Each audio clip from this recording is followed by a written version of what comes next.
Hey y'all, Eli, 1776 Duck here. Welcome back to the channel, of course. Now we're in episode 2 of visiting my gun grandpa, Ken Hackathorn. And as many of you know, I have started down a very financially irresponsible journey with six guns. I think it's a natural evolution if you're a 1911 guy to get into six guns. I've only been shooting six guns seriously for a little over a year now. So, you know, there's that. And while I'm here, you're showing me a lot of six guns that I've never seen before. Many of them, actually, most gun guys have never seen before. And there's 3 six guns that just have got, I'm just absolutely queer for that you've got. Number 1 would be Reg Mag, obviously. Number 2 would be the, what was that, the Model 58 converted to 45 Colt, right? And this would be number 1. And this thing, I almost question if we call this a revolver. To me, it's a belt howitzer. I mean, I almost question it, but it is absolutely visually stunning. And there's a lot of emotion that happens when you actually touch the trigger off. So I'm going to let you talk about this gun because you obviously know more about it than I do, but it is insane. So you take it away on this.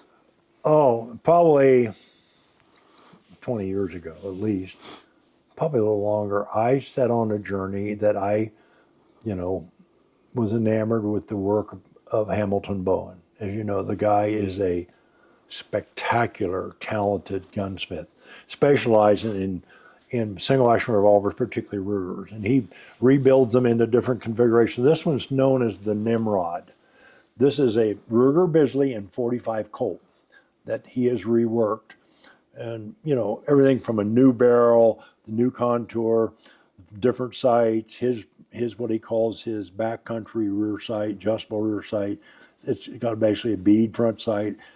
The gun has been, I think, Turnbull case hardened the frame, the hammer. Because the loads I shoot in this thing are what would best be the equivalent of saying in reality 45 Colt Magnum loads. Okay. He said, we can't put ivory grips on this gun because it won't hold up to the recoil. So this, I forget what the product is, but it's a synthetic countertop material. I mean, this is some tough stuff. And anyway, I had him put a lanyard loop on it. He tuned the action, and it's got a great trigger. And basically, the load I typically shot, and you shot today, is a 300 grain Hordney XTP over 22.5 grains of H110. That's a boxcar coming at you. Yeah. Now, I also have shot and used in the past, but not as much. This is a load, basically it's a Corbon round, 45 Colt. It's a 335 grain hard cast flat nose bullet. This is only going about 1,050 feet per second. But trust me, when you touch it off, you know it. Well, and a guy carrying a 9mm 2011 will tell you ballistically, it doesn't matter. Yeah. Well, when you pull the trigger on that one, and when you've shot it the first time, I loaded up and said, try it. And first off, you shot it at one of my steel targets. And I mean, you stacked the rounds. And every time you shot, I said, how do I shoot it? I said, shoot it one-handed like a man. That's right. And you did. And I mean, we've got video of when you fired that gun, literally, and when you shot it, it did this number every shot. And I remember the first shot, I remember you were kind of like, whoa. Right. Well, and, to be quite frank with you, I don't have a lot of experience with, 44 Magnum is about as big as I've really gone in the past. I've shot some just goofy stuff, X-frame Smiths, Desert Eagles, things that I don't really even consider, really not even on my radar. So to torch off something like this, I just wasn't, I kind of knew what I was getting into, but I didn't know what I was getting into. And, I'm not saying that this is the most powerful six gun ever or nothing like that, but what I am saying is, Lord, it is just a hoot. Well, and I tell people, that's all the gun I want. Yes, absolutely. Beyond that, I'm not interested in shooting. Absolutely. And, it's still 45, still 45 caliber gun, which I appreciate. But really just an absolute incredible gun. And I'll be honest with you, I probably shot more of this than has been shot in probably a decade. I haven't probably fired that gun since I know well. I've been out here 13 years, and I've never fired it since I got here. Well, I took it hunting, deer hunting, back in Ohio 1 year with a goal, putting up a nice whitetail on the sure. ground. Never saw a decent buck, so it's never really drawn any blood, except a couple guys Sure. got nailed. But it's an exquisite. Only Hamilton Bowen can build guns to this degree of perfection. I mean, he takes the gun, when he's done, it is a work of art. It's like you look at a gun and say, okay, this is what you expect a gun to look like that was made in the 1930s. Absolutely. Yeah. No, genuinely one of my favorite guns that you own, and I'll be honest with you, and I think you'll back me up on this. It's a lot of horsepower, and you might think to yourself, because we've had this conversation, at what point does that become unrealistic for a gunfight or, a defensive situation? I think you'll admit, after I shot a couple cylinders through this and we went over to the ambush poppers, I didn't do too bad with fairly quick follow-up shots considering the horsepower that gun's got. And you can shoot regular 45 Colt in it. Exactly, yeah. So if you wanted to say, how about a standard 255 grain 45 Colt round going 850 feet per second? Yeah, it's fine. But I bought the gun because what it provided or offered. I shot it today. At one point we were shooting at that steel target up on the mountainside. Right. Kind of our Elmer Keith event. Right. And I had not fired a gun. I loaded up one of the rounds. Luckily for me, first shot, I held good. Bam, whang, center punched it. You'll notice I didn't shoot it anymore after that. No. Well, and I think I even made a mention, just because I know that how much you've shot and how beat up your hands are. I was like, hey, kid, you don't need to shoot that. But you decided to show me up on the long range stuff, and you did quite handedly.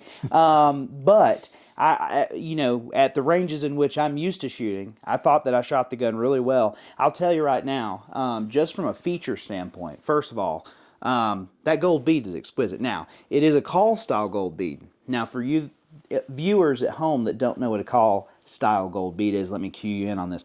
There's two different types of gold beads you need to consider yourself with. Both of them actually have their roots in pre-war Smith & Wesson history.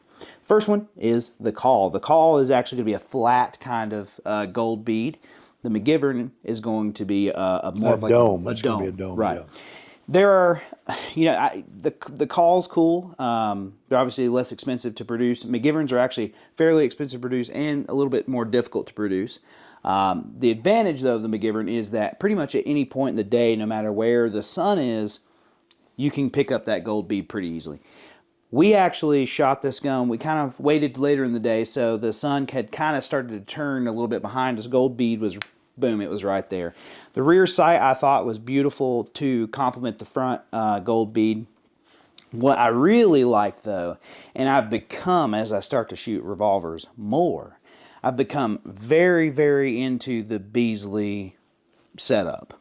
And I don't quite think I'd even want this gun in a traditional single action style. Yeah, because you can imagine with a standard grip, with the recoil that you were dealing with, it was perfectly tolerable with the Bisley grip. Right.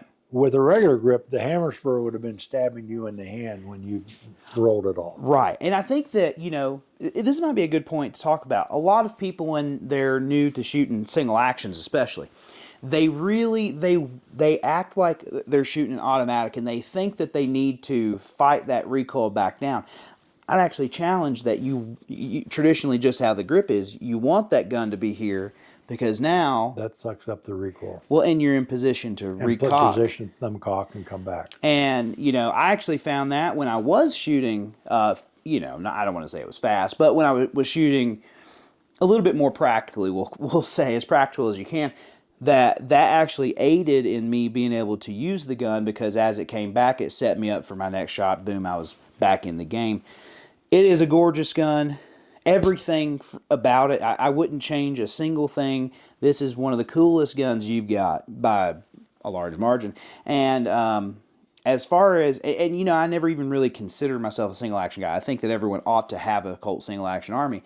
But this really makes you think, dude, I would like to have that to pack around to go hunting. I'd probably, knowing me, I'd stick that in a holster and carry it. But of course, that is, as I mentioned earlier in the video, It's a freaking belt howitzer, okay? Not a belt gun. It's a belt howitzer. I mean, that is a monster, absolute monster bullet. So anyways, with that, I just wanted to bring you a gun that you probably wouldn't see. Unfortunately, if you're thinking to yourself, I got to have me one of those. I got some bad news for you. Hamilton Bowen, actually at the time of this recording, has just retired, or at least is in the process of retiring. He's not taking any more work. He's not taking any more orders, unfortunately, and of course I have to find this out, now. So, if you ever wanted one, you're going to have to go to the secondary market, which, that's always a fun hunt. But truly, one of the coolest guns that I think I've ever shot. It's absolutely gorgeous. Everything about it's cool, and I just wanted to give you all the opportunity. And also, I know this is a little off topic, but Hamilton Bowen does also have a book. This is also out of print, is it not? And I think he's getting ready to run the second reprint of it. Yeah, so this is coming. The custom revolver. Definitely, I've been looking through this as we've kind of had lunch and been going back and forth. Definitely a book worth looking at, and you can find them. I've seen them actually on the secondary market. And they're not cheap, unfortunately. No, they are not cheap, very much.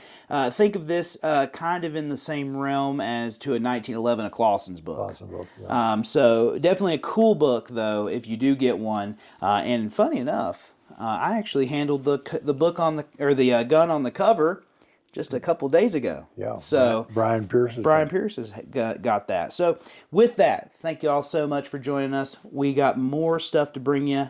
Have a great rest of your day, and remember, carry cocked and locked.